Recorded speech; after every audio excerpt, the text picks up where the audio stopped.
Seja muito bem-vindo para mais um encontro com a palavra.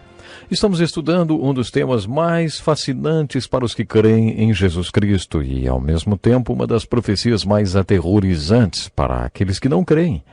Hoje continuaremos o estudo da primeira carta de Paulo aos Tessalonicenses, iniciado no último programa. A segunda vinda de Cristo é o tema principal das duas cartas de Tessalonicenses. O capítulo 1 da primeira carta começa assim: Paulo, Silvano e Timóteo, a igreja dos Tessalonicenses em Deus Pai e no Senhor Jesus Cristo, a vocês graça e paz da parte de Deus e de nosso Senhor Jesus Cristo. Sempre damos graças a Deus por todos vocês, mencionando-os em nossas orações.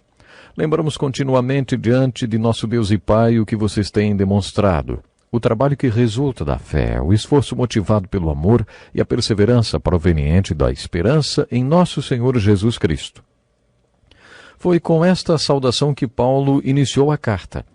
Quando ele escreveu o capítulo 13 de 1 Coríntios, o capítulo do amor, Paulo diz que há três qualidades nesta vida muito importantes: a esperança, a fé e o amor.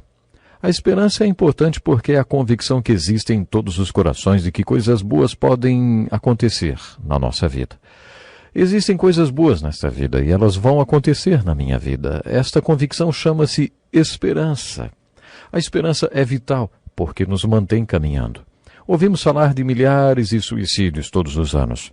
Uma vez a revista Newsweek fez um estudo sobre o assunto e chegou à seguinte conclusão: as pessoas se matam porque se convencem de que nada de bom pode acontecer em suas vidas.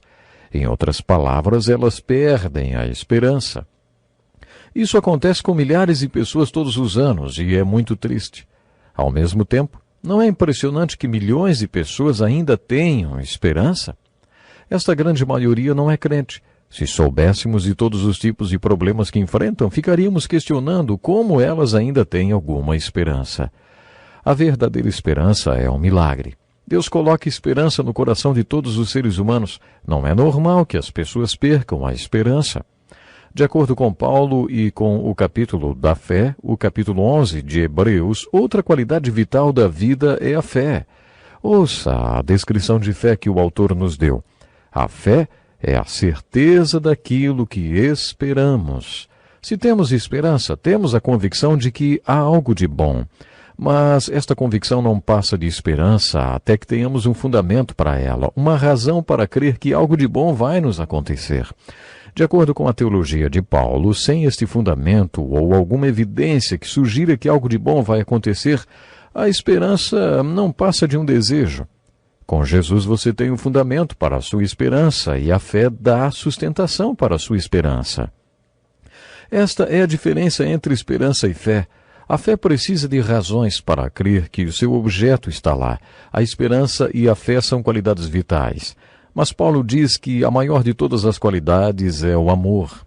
Ele chegou a esta conclusão porque o amor ágape, é o próprio Deus. Observe como Paulo cita estas três qualidades na sua saudação aos Tessalonicenses. Ele escreveu assim: lembramos continuamente diante de nosso Deus o que vocês têm demonstrado, o trabalho que resulta da fé, o esforço motivado pelo amor e a perseverança proveniente da esperança em nosso Senhor Jesus Cristo. Paulo está mostrando que estas três qualidades são evidência de algo. O seu trabalho mostra que você tem fé, portanto, este trabalho é produzido pela fé. Existe um tipo de trabalho que é impelido pelo amor, são as pequenas atitudes que as pessoas têm umas com as outras. E depois temos a esperança que dá perseverança. Portanto, uma força vital leva a outra força vital. Paulo tinha uma razão para iniciar a carta desta maneira. Entre outras coisas, Timóteo também deve ter falado que os Tessalonicenses entenderam mal o que ele tinha ensinado sobre a segunda vinda de Cristo. Na verdade, eles pensaram que a segunda vinda de Cristo estava tão iminente que alguns tinham até largado seus empregos, ficavam parados o dia inteiro esperando Jesus voltar. Lemos em Atos capítulo 1 que quando Jesus estava ascendendo ao céu, apareceram 3 homens e anunciaram aos discípulos a quem Jesus tinha dado a grande comissão: por que vocês estão olhando para o céu? Este mesmo Jesus que dentre vocês foi levado ao céu voltará da mesma forma que o viram subir. Afinal, o que eles estavam fazendo ali? Parados? Eles tinham muito o que fazer ao invés de ficar olhando para o céu. Em relação à segunda vinda de Cristo, existem dois extremos. Se o diabo não consegue nos levar para um, ele empurra para o outro. Um extremo é não ter conhecimento algum sobre a segunda vinda e nem mesmo pensar nisso. O outro extremo é acabar ficando parado, olhando para o céu, sem fazer nada referente à grande comissão. Este era o problema dos Tessalonicenses, e Paulo começa a abordar o assunto dizendo: lembramos continuamente diante de nosso Deus e Pai o que vocês têm demonstrado, o trabalho que resulta da fé. Vocês perceberam? Paulo falou que, se eles tinham fé, deveriam estar trabalhando. O esforço motivado pelo amor e a perseverança proveniente da esperança em nosso Senhor Jesus Cristo. Paulo fala da perseverança porque eles estavam sendo perseguidos e precisavam mesmo de muita perseverança. Lendo esta carta, percebemos que Paulo, em menos de um mês, plantou uma igreja muito ativa. Paulo afirmou, inclusive, que eles tinham se tornado exemplo para outros cristãos na Grécia.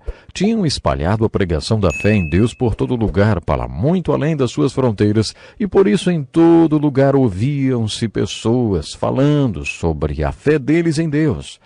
Paulo diz que não precisava anunciar porque as pessoas davam testemunho de como os tessalonicenses estavam firmes e tinham largado a idolatria para seguir o único Deus vivo e verdadeiro.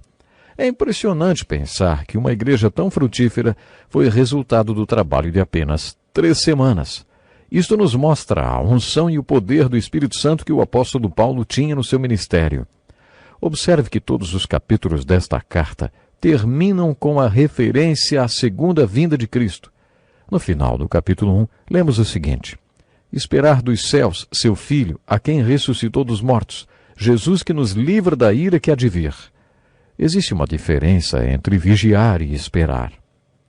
No Sermão do Monte das Oliveiras, Jesus disse: vigiem porque vocês não sabem em que dia virá o seu Senhor.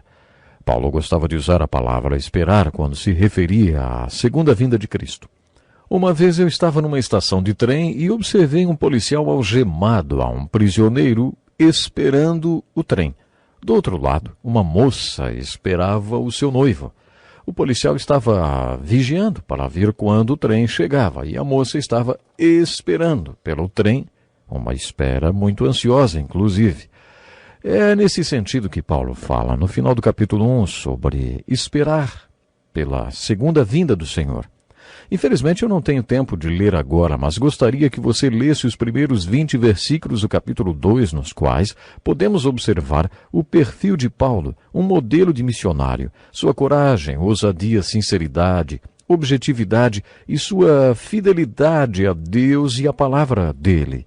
Observe também nesta passagem que Paulo não tentava agradar a homens, mas a Deus. Ele podia ser amoroso e autoritário e estava acima de qualquer crítica nas questões financeiras. Ele amava os Tessalonicenses e declarou que o propósito da sua vida era a prosperidade espiritual daqueles irmãos. No capítulo 3, encontramos um relato de como esta carta acabou sendo escrita. Quando lemos as cartas de Paulo, nos perguntamos em que circunstâncias ele escreveu cada uma, como e por quê. Às vezes esta resposta encontra-se no contexto bíblico. É o que acontece no capítulo 3. Por esta razão, não suportando mais, enviei Timóteo para saber a respeito da fé que vocês têm, a fim de que o tentador não o seduzisse, tornando inútil o nosso esforço. Paulo pensou nisso por causa da perseguição que os novos crentes de Tessalônica estavam enfrentando. Agora, porém, Timóteo acaba de chegar da parte de vocês, dando-nos boas notícias a respeito da fé e do amor que vocês têm. Ele nos falou que vocês sempre guardam boas recordações de nós, desejando ver-nos, assim como nós queremos vê-los. Por isso, irmãos, em toda a nossa necessidade e tribulação, ficamos animados quando soubemos da sua fé, pois agora vivemos, visto que vocês estão firmes no Senhor. Sabe, eu acho esse texto muito bonito, porque nos mostra o que se passava dentro do coração deste grande missionário chamado Paulo. O capítulo 4 é muito prático.